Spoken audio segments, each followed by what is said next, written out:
Pepsi es una de las marcas más conocidas del mundo, tiene presencia en casi todos los países, aunque por el momento el 60% de los ingresos proceden de América del Norte y no es muy sabido fuera de la comunidad inversora, pero la empresa ingresa más dinero de snacks, casi el 60% de los ingresos, que de su cartera de bebidas. Cartera, por cierto, muy diversificada tanto geográficamente como por productos. En 2019 ha cambiado el plan estratégico, como lo vimos en otros vídeos, han invertido mucho para tener más capacidad, han invertido en nuevos sistemas, han tratado de adaptar su cartera de productos a las nuevas preferencias del consumidor y de innovar, y los ingresos que llevaban estancados desde 2010 han vuelto a crecer, aunque en parte ha sido por incrementos de precios, quizás demasiado agresivo en algunos productos.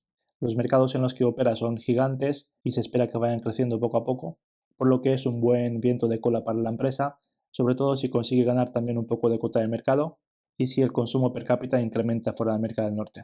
La asignación de capital es clara, primera prioridad invertir en el negocio, seguida de pagar dividendos. La empresa lleva más de 50 años incrementando el dividendo, es un dividend king y vemos que el dividendo ha tenido muy buen incremento medio en los últimos años, por encima de la inflación. A largo plazo, el objetivo de la empresa es incrementar los ingresos de media entre el 4 y el 6% y el beneficio por acción un simple dígito alto. El precio de las acciones de Pepsi lleva más de un 9% de caída en los últimos 12 meses. Tenemos la empresa cotizando con un forward PER en torno a 21, lo vamos a ver mejor en Coifin. 21, pocas veces ha estado por debajo de este nivel en los últimos 10 años. Por otro lado, en el último trimestre han batido previsión de ingresos y del beneficio por acción, pero el crecimiento de los ingresos lleva un par de trimestres un poco estancado, aunque el margen neto ha mejorado un poco. Vamos a hacer una estimación de valor breve y ver si el precio actual puede ser un buen momento para invertir o para ampliar la posición de la empresa. Pasamos a la plantilla de valoración y, como siempre, al poner el ticker se recopilan datos de diferentes páginas web, datos que nos ayudan con la estimación de valor. Como siempre, si te gustaría utilizar esta plantilla para hacer tus propias estimaciones, la puedes encontrar en mi Patreon. Tenemos el precio actual en 175, mínimo de 52 semanas en 155 y precio objetivo de los analistas a 12 meses en 187 en este momento. Los analistas esperan un crecimiento medio del beneficio por acción en los próximos 5 años en torno al 7%, fue del 7% en los últimos 5 años también. La empresa tiene muy buenos márgenes de rentabilidad, muy buen retorno sobre capital invertido y el dividendo en este momento lo tenemos en más del 3%. Vamos a ver lo más destacado de los estados financieros. Tenemos buen crecimiento de los ingresos a partir de 2019-2020. La empresa destina una parte del free cash flow a la recompra de acciones.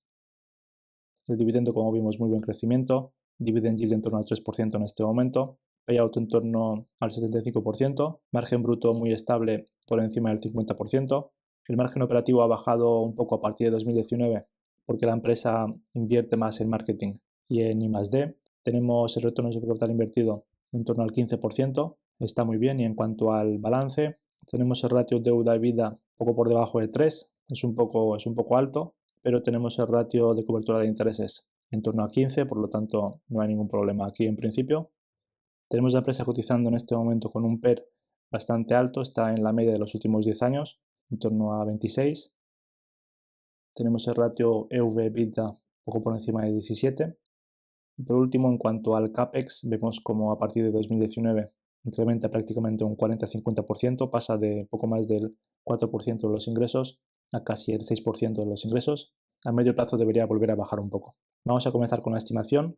Tengo que estimar el crecimiento del beneficio por acción en los próximos 5 años en el primer método. En los últimos 5 años el crecimiento ha sido del 7% de media, como vimos. Los analistas estiman un crecimiento de los ingresos en torno al 4 o 5% de media y estiman que el beneficio por acción se acerque poco a poco a los $10 por acción.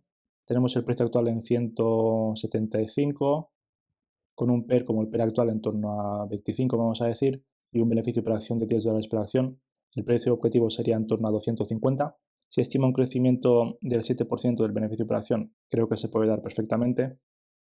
Con un PER de 26 como el PER actual, tenemos su precio objetivo en torno a 240. Creo que la empresa se merece perfectamente un PER entre 25 y 27 sin ningún problema por el alto retorno sobre capital invertido, aunque ya no puede invertir tanto en el negocio y el crecimiento desde aquí no va a ser espectacular. Voy a dejar un PER base de 24 por debajo del PER actual. Voy a poner un PER optimista de 28. Vamos a ver un poco el histórico del PER de los últimos años. Tenemos la media en 26 y lo hemos tenido por encima de 28 en varias ocasiones, y el PER más bajo en los últimos 10 años lo tenemos en torno a 22, 23. Voy a poner un PER pesimista en torno a 21, y si hacemos un promedio de estos tres precios, tenemos un precio objetivo promedio por encima de 220, casi un 30% de upside. Tenemos el precio más o menos en el mismo nivel que el valor intrínseco, que va aumentando poco a poco, pero no tenemos margen de seguridad. Si vemos el modelo de descuento de dividendos, tenemos un crecimiento anual compuesto del 7%, más del 7% en los últimos 10 años. Si estima un crecimiento del dividendo del 5% a largo plazo, partiendo del dividendo actual que lo tenemos en 5,42 y le pongo una tasa de descuento del 8%, el valor intrínseco estimado está en torno a 190. Teniendo en cuenta la estimación del 7% del incremento del beneficio por acción, para mí se pone interesante acumular acciones de la empresa más o menos por debajo de $150 por acción.